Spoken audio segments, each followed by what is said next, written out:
હવે વાત કરવામાં આવે મહાનગરપાલિકાની, તો મહાનગરપાલિકામાં અમદાવાદમાં બીજેપી 2 સીટ પર આગળ છે અને સુરતની વાત કરીએ તો હજુ સુધી સુરતમાં ખાતું નથી ખુલ્યું, ભાજપ કોંગ્રેસ હોય કે આપ હોય. જ્યારે વડોદરાની વાત કરીએ તો વડોદરામાં પણ બીજેપી 2 સીટ પર અત્યારે હાલ જોવા મળી રહ્યું છે અને જામનગરમાં પણ એ જ રીતનું છે કે જામનગરમાં 1 સીટ પર ભાજપ છે પણ ત્યાં કોંગ્રેસ અને આપમાં કોઈ જ પ્રકારનું ખાતું નથી ખુલ્યું. હવે સૌથી વધારે જો સીટમાં વાત કરીએ, પરિણામની વાત કરીએ તો આણંદમાં અત્યારે બીજેપી સૌથી વધારે લીડ કરી રહ્યું છે.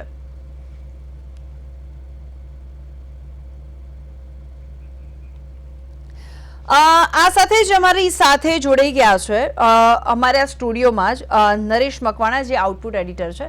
હવે નરેશ, આજની શરૂઆતની વાત કરીએ કે ધીમે ધીમે પરિણામ આવવાની શરૂઆત થઈ ગઈ છે. હવે તમને શું લાગે છે? તો હમણાં જ મેં વાત કરી કે પણ ગયા આપણે મતદાનની વાત કરીએ તો વાપી સૌથી આગળ હતું.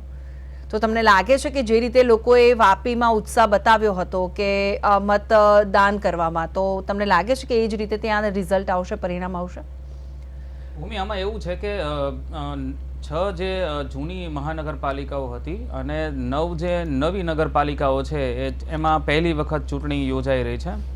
એટલે જ્યારે મતદાન યોજાતું હતું તે દિવસે જ આપણે એ વસ્તુ છે ધ્યાનમાં લીધી હતી કે નવી જેટલી પણ મહાનગરપાલિકાઓ છે ત્યાં જે છે એ મતદાન વધારે થયું હતું અને જૂની જે નગરપાલિકાઓ છે ત્યાં જે છે એ મતદાન છે એ 50-55% આસપાસ થયું હતું. એટલે કે વાપી જે છે એ નવી મહાનગરપાલિકા છે અને ત્યાં જે છે સ્વાભાવિક છે કે નવા મતદારો જે છે તેમાં ખૂબ જ ઉત્સાહ હોય ને તેના કારણે છે એ સૌથી વધારે મતદાન ત્યાં થયું.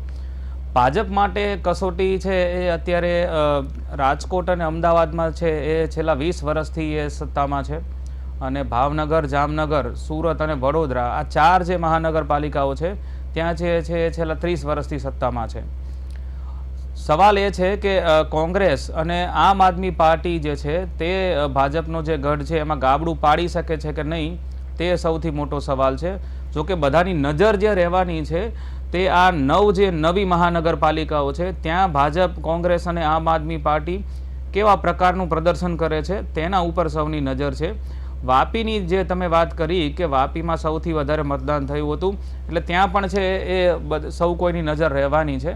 હજી તો એવું છે કે 10 વાગ્યાનો સમય છે એટલે હજુ તો પોસ્ટલ બેલેટ જે છે તેમાં જે મતગણતરી છે એ ચાલતી હશે. ધીમે ધીમે છે જેમ સમય વીતતો જશે અને 44 ડિગ્રીની આસપાસ જે છે એ ગુજરાતમાં તાપમાન છે, તો જેમ તાપમાનનો પારો છે એ ચડતો જશે એ જ પ્રમાણે જે છે એ મતગણતરીના જેમ આંકડાઓ આવતા જશે તે પ્રમાણે છે મને લાગે છે રાજકીય ગરમાવો છે એ પણ વધતો જવાનો છે. હવે ક્યાંક ને ક્યાંક આપણે જો વાત કરીએ ને નરેશ, તો ભાજપનો દબદબો જોવા મળી રહ્યા છે. જે રીતનું આપણે જોઈ રહીએ કે ક્યાં કઈ જગ્યા પર કઈ મહાનગરપાલિકા છે કે મહાનગરપાલિકા છે કે જિલ્લા પંચાયત છે, ત્યાં પણ ક્યાંક ને ક્યાંક ભાજપ આગળ હોય ને એવું લાગે છે.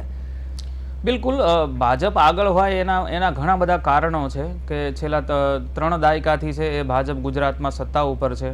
ડબલ એન્જિનની સરકાર છે ગુજરાતમાં, જિલ્લા તાલુકા પંચાયતમાં છે વર્ષોથી એમની પકડ છે ને એના કારણે છે એ વિધાનસભામાં છે એ પણ ગુજરાતમાં છે એ ભાજપની સરકાર છે, કેન્દ્રમાં પણ ભાજપની સરકાર છે. તો આ જે ડબલ એન્જિનની સરકાર છે તેના કારણે જે છે એ સ્થાનિક લેવલે છે એ ભાજપનું સંગઠન મજબૂત છે અને તેની જે અસર છે એ ચૂંટણીમાં જોવા મળતી હોય છે.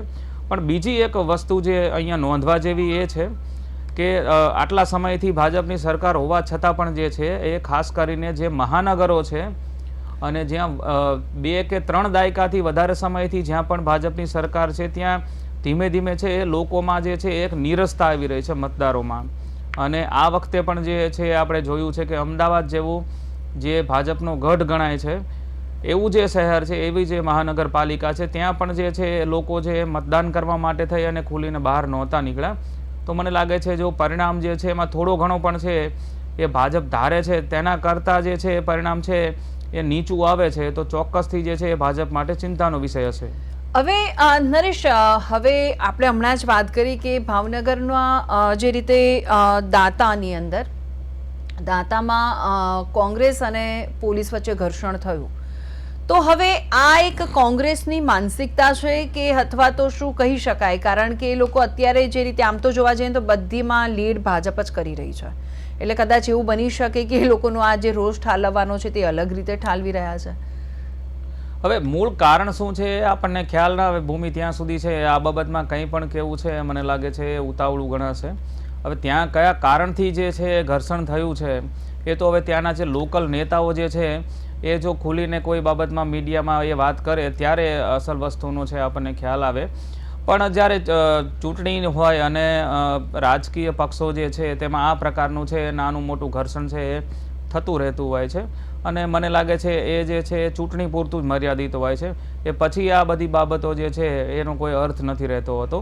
પણ છેવટે જે છે એ તો તમે જુઓ કે ઈવીએમ જે છે એની અંદર જે પરિણામ આવવાનું છે તેના આધારે જ છે એ સત્તામાં કોણ રહેશે અને કોણ બહાર થશે એ નક્કી થવાનું છે. એટલે સીધી વાત છે કે આજે પરિણામનો દિવસ છે, તો આ પ્રકારનું ઘર્ષણ છે મને લાગે છે હજી પણ છે જોવા મળે તો